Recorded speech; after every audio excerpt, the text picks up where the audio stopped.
Hi guys, welcome to my channel. My name is Sonia, aka Nia J, and today I filmed a little story time slash testimony slash how God saved me or changed my life. So hope you guys liked it.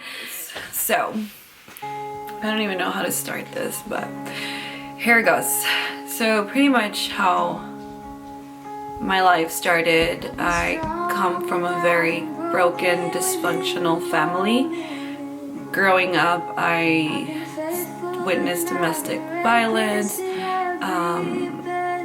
substance abuse. I grew up around drugs, abuse, a lot of neglect, a lot of things that, to be honest with you guys, like I really don't like to go back and think about it. So when I sat down and wrote this testimony, like I was like bawling because I mean, who likes to think about, unhappy moments, but I thought that, I'm not doing this for me. I'm doing this because I know this is gonna like benefit somebody watching. So, 2021 for me is like just letting God use me.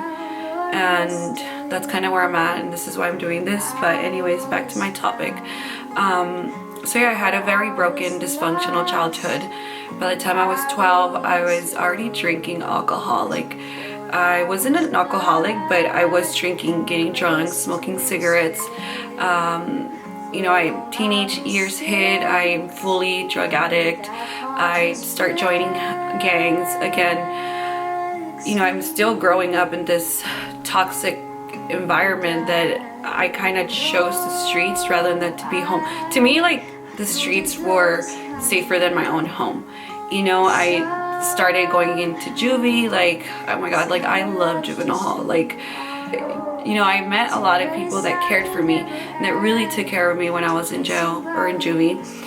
And I remember this one time when I had just gone out of juvie, I had one of my cousins come over from out of town, and she asked me if she can pray for me. And I was like, sure. Growing up, I never really like knew about, like, I knew there was a God, but I thought that you had to do things to please God or to be good with God. So to me, God was kind of like, whatever, like, I'm living in my own will, like I don't care. And she prayed for me. I remember she prayed for me, and I remember I was kind of like with it, like nobody had ever prayed for me before, so I was kind of like, okay, what's going on, whatever. So that was honestly, like, now that I think about it, like that was kind of like the introduction to the beginning of my spiritual journey, because it didn't end there. So I think I was around 16 when she prayed for me. By 17, my mom sends me out. She's like, you're leaving the valley because you're just too bad, I can't handle you. Which at 16, 17, it's when my probation ended and I can leave town. So I ended up leaving, and while I go to that town where my cousin lived, and she started inviting me to church, and I would go, and I would feel good, and I just didn't know how, like, I can't explain that feeling. Like, I liked being at church, but I wasn't turning away from the bad things. Like, I was still doing drugs out there, I was still partying, I was still doing all these bad things. And now I come back to the valley and again come back to the same thing, doing drugs, whatever. By the time I'm 21, I have my son, and I always knew that I wanted to give my son a different lifestyle. I just didn't know how. Like, I just did not know how. And I continue doing bad things, going to jail, doing drugs, smoking, drinking, doing all those things. At 24, I meet my husband, and it's crazy because I can't believe this guy took me in like that. Like, I was a complete mess, like a hot mess. Not even hot, because I was not hot. And he kind of like took me out of the hood, like he saved me, like, you know what, let's go, I'm taking you with me, which that was amazing. But he took me out of the hood, but I took all my bad habits with me. I was still a drug addict, I was still toxic, I was still very negative. you know, I was just like all the bad things you could say. Like, guys, I used to get in so much fights. Like, I was really, really bad. Like, I had no hope for my life. And 2019 comes, we're living in San Diego, and I don't know how old I am. I turned 2019, I think I turned 30. And that's kind of when I was like living in a beautiful town, or a beautiful city. I had gotten hired at Morphe as a makeup artist. I just felt like I had so many things going on for me, but I was still using drugs. Like, I was a functional drug addict, guys. Like, was actually 2018 is kind of like when I hit rock bottom, where, man, I just wanted my life to end. I was like, man, I'm such a bad mom. Like, you know, my papa's, you know, he's seen so many bad things. Like, God, like, why am I still here? Like, and you know what? I started working at Morphe doing makeup, which I love doing makeup. And I remember I would get to work and I would just sit in my car and I was like, God, I can't do this. Like, you know, I'm faking my life so bad. Like, I just can't. And I remember this specific day, like, it was one of the worst, probably. It was in my car, I didn't want to go in, and I was like, you know, okay, whatever, I'm gonna put my strong face and go in there. I was getting anxiety attacks, like, it was just really bad. And I go in there and whatever, work, you know, this group of ladies come in and they're getting their makeup done, and I've noticed that one of them that's in the group, she's just like wandering around. So I'm like, oh, you know what, I'm gonna go engage with her. And I did. I was like, hey, how are you doing? You know, we kind of like, we were talking, and I asked her like, oh, like, where are you guys going? And she's like, oh, we're going to a women's conference like across. And I'm like, oh, okay, how cool. And then we kind of talked, and then before she left, she invited me to church. And I was like, oh, and she's like, yeah, write my number down. So I did. I got her number, and she invited me to church, and that was it, you know. All right, so this was in October 2018. So a few months later, January 2019 comes, and again, guys, like, man, I was like literally like I knew I didn't want to do drugs anymore. Like, I would call like the hospital and be like, hey, like, this is me, I need a detox, like, I can't do this on my own, like, I need help. And they wouldn't take me, and then I would go like a few weeks without using drugs, and then like again I would relapse. Because guys, like, if you've ever had a drug addiction, like, it's so hard to just let go. Like, this is a lifestyle. Like, I started doing drugs at a teenager, and here I am, 30-year-old, trying to let go, and I couldn't. You know, I would fall back. Now, so that invitation kind of stayed in my mind. You know, I actually Googled this church, and we used to live like by downtown, so I knew there was a few churches around that I could go. But I did remember her saying, like, if you choose to come, go to East Lake, because that's where all the poppin' is, or whatever. Like, so she said something like that. And then, so East Lake kind of stayed in my mind. You know, me and my husband ended up moving around the East Lake area. And okay, so I was so excited because we had just moved into this beautiful 2-bedroom apartment in a beautiful area. And guys, here I go, start getting panic attacks, getting anxiety. Like, I was in the hospital, in and out of the hospital, because I thought I was gonna die. And I was alone. I was like so lonely. Like, I had no hope. I was like, man, like, is this really what life is about? Like, really? Like, this is what I'm here for, like, to live miserable. And one day, my son wasn't living with us at the time over custody reasons. And then my husband used to work a lot, so I was literally home alone all the time. And I couldn't work because I was getting freaking panic attacks. Like, I was in such a dark place.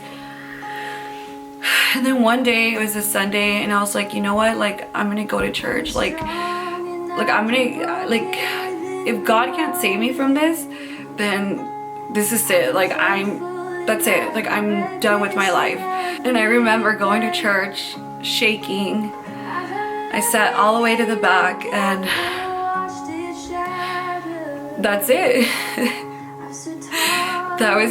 That's like the beginning of my spiritual awakening, you know. Like, it just felt so good to be there. like my life shifted, guys. Like I went, I mean, it didn't happen on the first day, you know. I went again the next day, the next Sunday. I went again the next Sunday, and then they invited me to women's prayer, and I'm like, yep, I'm there. Like, I literally wanted to say yes to anything that had to do with me getting closer to God, because He brought so much peace to me. Like, I remember sitting in the back, and I was shaking, and I was being tormented with all these lies and anxiety attacks and things like that. But it was kind of like a battle. Like, a part of me was anxious and scared, and the other part of me was like at peace, you know. And I liked that. And man, I said yes to everything. You want to serve? Yes. You want to get baptized? Yes. Like, I just started saying yes, yes, yes, yes, yes. And guys, that shifted my life around completely. Man, like, sometimes I think about how I used to be. Like, I still don't believe that I was that person, because God gave me so much hope. He loves me. He tells me that He made me just the way I am for a reason. That's what I'm pretty much where I'm at now, where fully surrendering my life to Him and just letting Him use me. And, you know, I'm not saying that I'm perfect now, that I have like this perfect relationship with God. No, because I'm not God. I'm not perfect. But now there's like, I don't have to worry about certain things, you know. If I'm angry, yeah, I still yell at my kids, but, you know, I turn to God for answers. And before, I used to run to people like, oh my God, I feel like this. And now it's like, God, what's going on? What do I need to change? Help me. And He just brings so much peace, so much joy. Like, despite all the hell I went through growing up, like, I could still sit here and smile, because, you know, I know that my pain was not in vain, that whatever I went through is so that my children and their children don't go through it, you know. And I'm gonna be 2 months sober. 2 years sober. Something that I tried so hard doing on my own will, and I couldn't. And God gave me that. He gave me the freedom that I needed. You know, now I'm completely healed from addiction. And not only that, like, there's so many other things that God has broken, you know. Like, just because I was raised in a certain way doesn't mean that I have to raise my children. And maybe, yes, I did give my son a rough beginning, but I know that God is going to restore our relationship. You know, like, I already see Him doing it, you know, seeing the way my son loves God. And the enemy already took me down for so many years, but I'm not going to allow him to do that, to continue to do that to me and to do that to my family. Like, no, like, that is it, you know. And I'm just so happy, guys. Like, I'm so full of life. Like, I'm so excited for the things. Like, I'm my own business owner. Like, I have a small online boutique. Like, things that I never even imagined I could accomplish. Like I have all this because of Him. Because He gives me this courage to do the things that I believe I'm capable of.